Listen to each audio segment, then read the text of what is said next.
안녕하세요.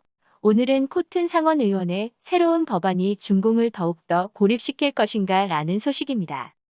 9월 19일자 워싱턴 포스트는 칼럼니스트 헨리 올슨이 톰 코튼 상원의원이 제출한 중국의 무역대우 개편안을 지지하면서 통상 문제에 있어 중국과의 당근과 채찍의 관계를 구축해야 한다고 주장했습니다. 코튼 상원의원이 제출한 법안은 미국이 지금까지 중국에 부여해온 상시적인 최애국 대우를 고쳐 과거와 같이 최애국 대우를 부여할 것인지 여부를 매년 심사하는 것입니다. 최애국 대우란 두 국가 사이의 관계에 대하여 제3국에 부여하고 있는 제조건보다 불리하지 않은 대우를 해주는 것을 일컫는 말입니다. 미국의 중국에 대한 입장 변화를 반영하는 것입니다. 미국은 1979년 지미 카터 대통령 때 중국에 최애국 대우를 줬으나 인권에 근거해 최애국 대우를 주는지를 매년 심사하도록 했습니다.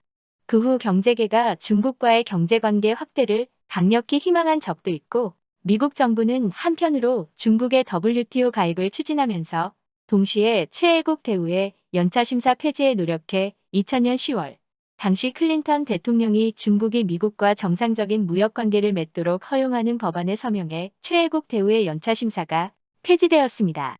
중국은 2001년 12월 WTO에 가입했습니다.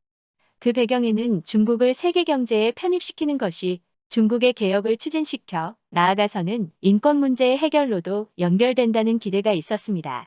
중국 경제는 2001년 이후 급속히 확대되었습니다.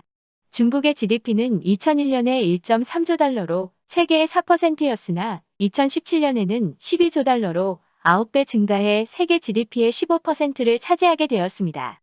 최근 미국은 중국 경제의 대두를 미국을 위협하는 것으로 간주하게 되었습니다. 얼마 전 중국의 미국 지적재산권 절도, 산업 스파이 등이 크게 보도됐습니다. 코튼 법안의 제출 배경에는 이 같은 미국 여론, 의회에서의 반중 기운이 급속히 고조됐기 때문입니다.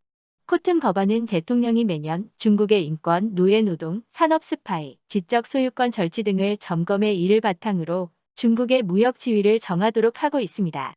기존에는 주요 점검 사항이 인권과 노예노동이었지만 현재는 노예노동이 더 이상 문제가 되지 않습니다. 산업 스파이 및 지적소유권 절취가 최근 미중의 마찰을 반영해 새로운 점검 사항이 되고 있습니다. 대통령이 이를 점검해 문제가 없다고 판단하면 최애국 대우가 주어지겠지만 현재 중국의 행태로 보아 문제가 없다고 판단될 가능성은 낮을 것입니다. 코튼 법안은 중국 정부의 서방과의 조화를 택할 것인지 말 것인지를 선택하라는 것이며 서방과의 조화를 택하는 것이 중국 국민의 이익이 된다고 말하고 있지만 시진핑 정권이 서방과의 조화를 택할 수는 없습니다. 그렇게 되면 미국은 중국에 대해 최애국 대우를 주지 않는 것이 되어 그 자체가 미중의 새로운 마찰 요인이 될 것입니다. 코튼 상원의원은 신종 코로나 바이러스에 대해서도 중국을 강하게 비난했습니다. 의회의 대중국 강경파의 최선봉으로 주목받고 있습니다. 그 코튼 의원이 트럼프 후에 공화당의 최유력 후보의 한 사람으로 간주되고 있다는 것입니다. 오늘의 추천 영상은 트럼프 하웨이의 가장 아픈 곳을 찔렀다입니다. 많은 시청 바랍니다. 끝까지 시청해 주셔서 감사합니다.